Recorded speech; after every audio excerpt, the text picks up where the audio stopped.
au kushirikishana na kujenga umoja wa kijamii, na ndicho kilichotokea katika mwezi mtukufu. Wote tulikuwa wamoja, tukila pamoja, tukiomba, na yote ambayo tuliyafanya katika mwezi mtukufu. Leo tunaposherehekea Eid al-Fitr baada ya kumalizika kwa mfungo wa Ramadhani, ni wasihi Waislamu na wananchi wote tuendeleze ucha Mungu tuliouonesha katika kipindi cha mwezi mtukufu wa Ramadhani. Tuzilinde ibada tulizozifanya kipindi cha Ramadhani na kujizuia na vitendo vinavyomchukiza Mungu au maasi. Tuendelee na umoja na mshikamano tuliokuwa nao kwenye msimu wa mfungo. Udugu na mshikamano sio kwa kipindi cha mwezi mtukufu wa Ramadhani peke yake. Mheshimiwa Mufti, ndugu viongozi na ndugu Waislamu, kama mnavyofahamu, katika kipindi hiki cha awamu ya 6 tumefikisha mwaka wa 4 wa uongozi. Nichukue fursa hii kumshukuru Mungu kwa uhai na afya njema, shani na jaala zake kwa kuniwezesha kulitumikia taifa letu. Shukrani zangu za dhati kwa viongozi wa dini nchi nzima kwa kunipokea kwa mikono miwili tangu nipopokea dhamana hii. Asanteni sana kwa kuwa nami bega kwa bega kwa dua, maombi na sala, pamoja na ushauri niliokuwa nikiupata kwa kipindi chote hiki. Asanteni sana kwa salamu za pongezi na kunitia moyo kwa kazi tunazoendelea kuzifanya kwa maslahi mapana ya nchi yetu.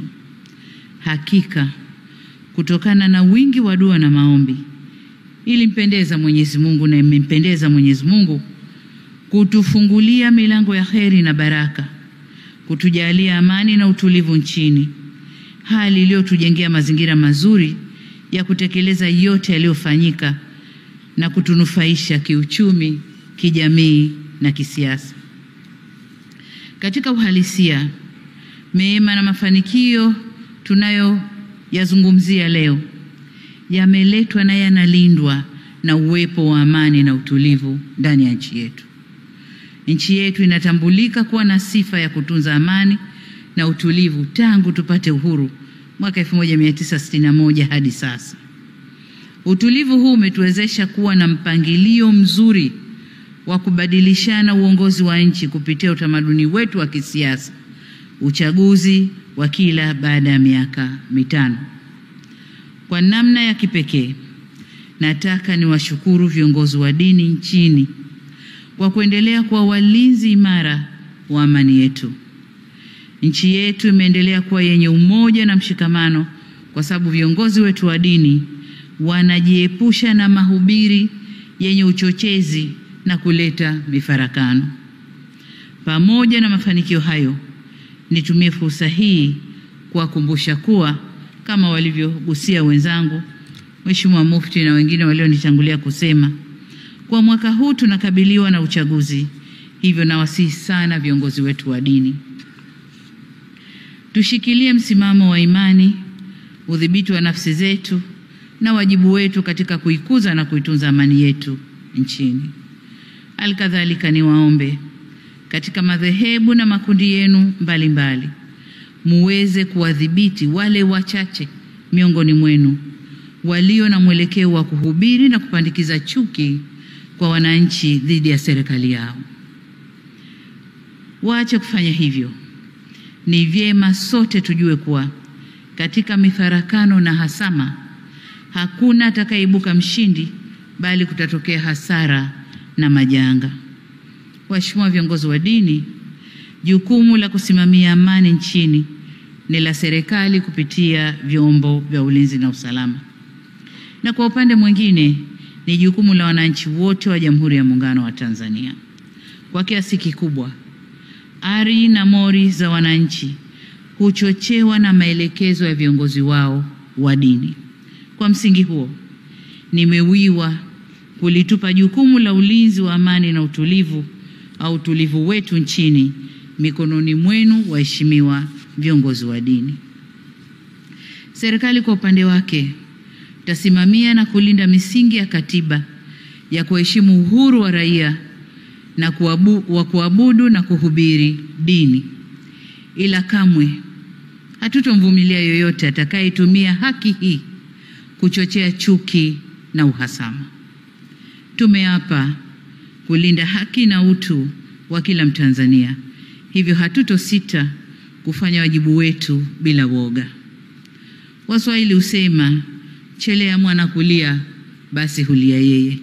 Kwa nasi hatuko tayari kulia sisi na tukamwacha mwana atovuke. Mwana yoyote atakayetovuka tutashughulika naye ili kulinda wengi wasilie. Hatutafanya ajizi ya kutokushughulika na wavunjifu wa amani na wachochezi wa vurugu. Waheshimiwa viongozi wa dini, najua mnajiuliza kwa nini nimechukua muda kuweka mkazo kuhusu kulinda amani na mshikamano kwa Watanzania. Nimefanya hivi ili kutoa indhari kwa dini ibaki kwenye majukumu yake ya msingi ya kulea waumini kiroho na kimaadili kuendana na misingi ya dini zao. Ila kamwe viongozi wetu wa dini wasidandie ajenda au vishawishi vya kisiasa na kuweza kuvuruga nchi yetu. Badala yake, viriri au majukwaa ya ibada yatumike kwa ibada, yasitumike na wanasiasa kufanyia propaganda zao. Matarajio yetu ni kuwa majukwaa haya ya kidini yatafanya kazi ya kutuliza hali na kuleta amani pale wanasiasa watakapotibua utulivu ndani ya nchi yetu. Mheshimiwa Mufti na viongozi wa dini, nimepokea maoni yenu ya kusahihisha mapungufu yaliyojitokeza kwenye uchaguzi wa serikali za mitaa. Niwaahidi kuwa kama serikali tumejipanga uchaguzi huu kufanyika kwa njia ya haki kwa kusimamia misingi yote ya kanuni, sheria na desturi zote za uchaguzi. Ile falsafa ya R4 itaendelea kuwa moja ya nyenzo zetu kuu katika uchaguzi mkuu unaotukabili. Nyote ni mashahidi wa maboresho na mageuzi makubwa tuliyokushafanya, kama vile kuruhusu mikutano ya kisiasa kuendelea nchini, inaendelea huko, bunge kufanya mabadiliko ya kisheria na kufuta sharti la mgombea kupita bila kupingwa, na sasa kila mgombea wa ubunge au diwani lazima apigiwe kura. Lakini vile vile tumeanzisha tume huru ya uchaguzi iliyokuwa ikidaiwa miaka yote, tayari tumeshaianzisha.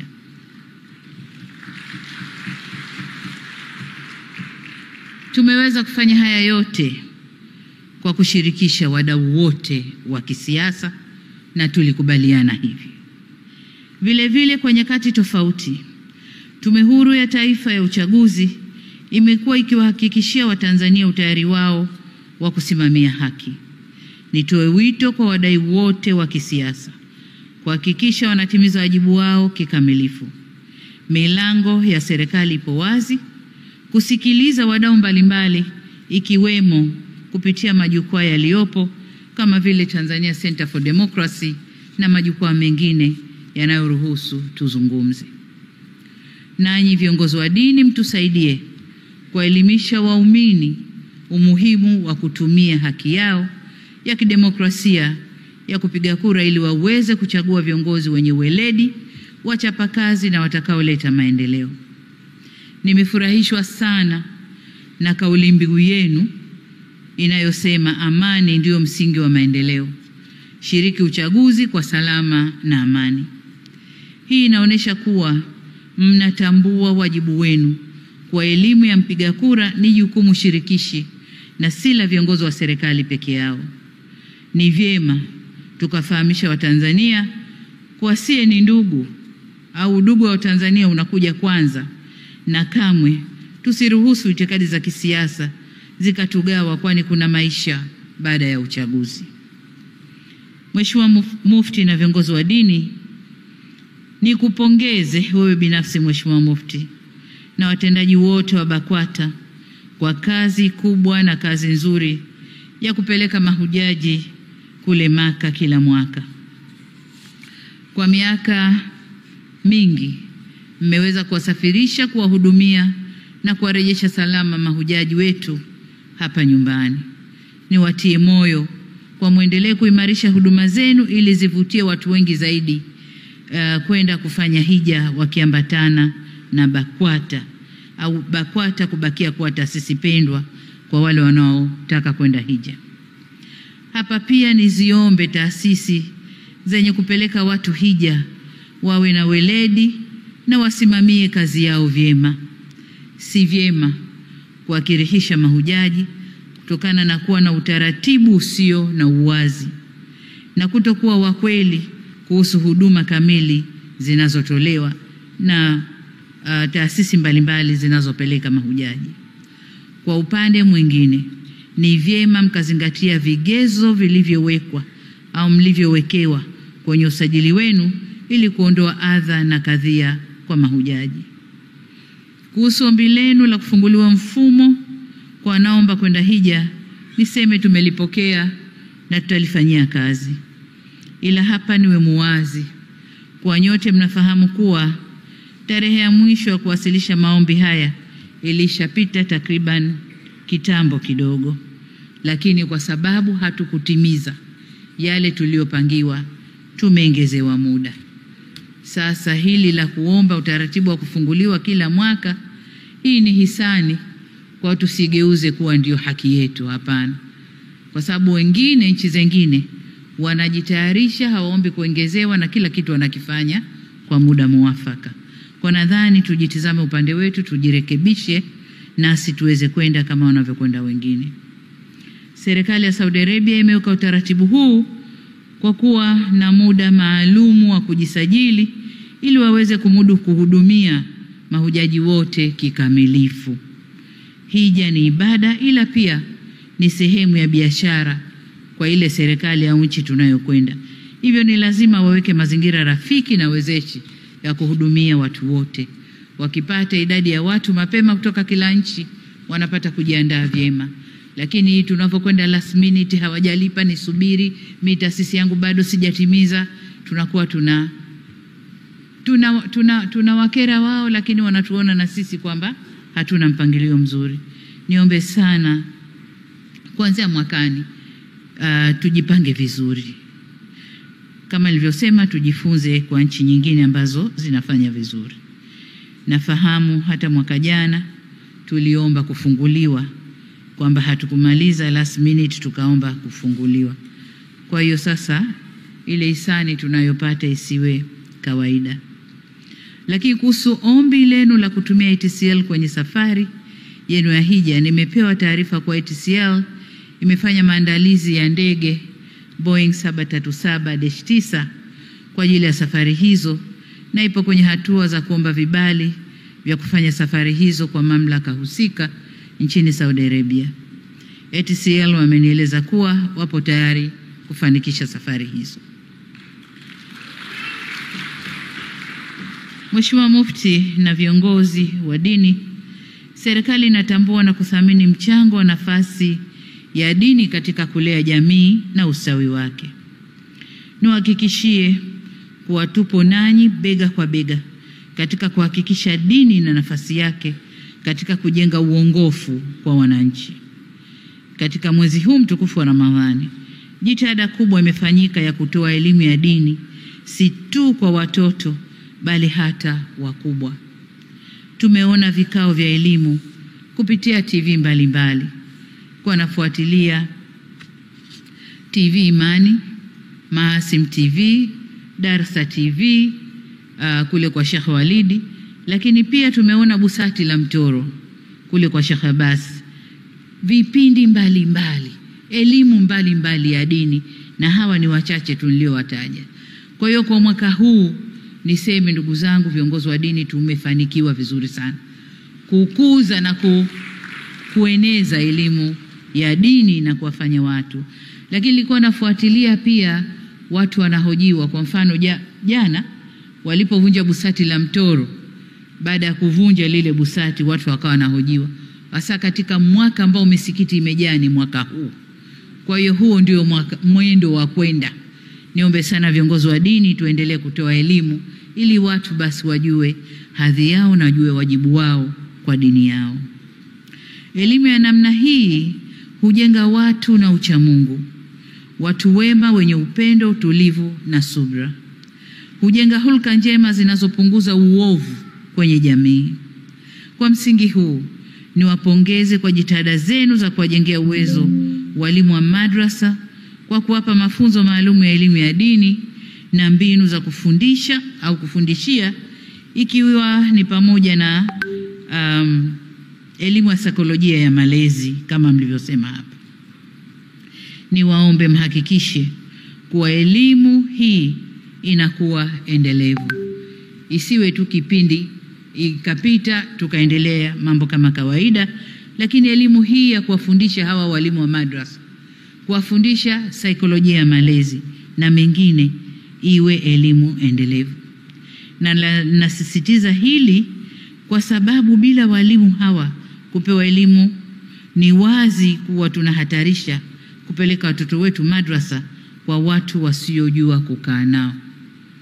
Na ndio zile kesi tunazosikia moja moja. Mwalimu wa madrasa kafanya, mwalimu wa madrasa kamshika, mwalimu wa madrasa hivyo. Sasa tukiwafundisha watajijua wao nani na wajibu wao. Kwa upande wetu serikali tuendelea kuchukua hatua za kisheria au kisera kuimarisha ustawi wa jamii, na niwaombe viongozi wa dini muendelee kutusaidia kuilinda taasisi ya familia na kuweka vijana wetu kiimani au kuwajenga vijana wetu kiimani, ili kwa pamoja tuweze kulinda taifa letu dhidi ya mmomonyoko wa maadili. Kuhusu ombi lenu la kurasimisha masomo ya dini katika shule za awali na msingi, waziri wa elimu yuko hapa, waziri wa TAMISEMI yuko hapa. Na ombi hili lilishaletwa serikalini, lakini bado tunaendelea na mijadala huku tukiwashirikisha muda baada ya muda, tuone jinsi tunavyoweza kulifanyia kazi. Kwa hivyo niombe tusichoke tunapoitana kujadili hili, tuje tujadili na tuone jinsi tutakavyoweza kulifanikisha. Niwaombe pia tuwe na subira kwenye kulikamilisha hili, kwa sababu bado hatujamudu kukamilisha ikama ya walimu wa masomo yote. Bado kila tunavyoajiri walimu bado kwa hiyo kuna mambo ya kipaumbele, walimu wa sayansi, walimu wa nini, tukijua kwamba madrasa zetu huku zinafanya kazi ya kusomesha watoto wetu. Tutaendelea kutenga bajeti ya kuajiri walimu ili tuweze kufikia uwiano unaotakiwa wa walimu kwa wanafunzi, ili hili nalo tuweze kuliingiza. Ndugu zangu, ni wasihi tuendelee kushikamana katika kujenga nchi yetu Tanzania. Kamwe tusichoke kusahihishana na kusameheana pale tunapokwazana.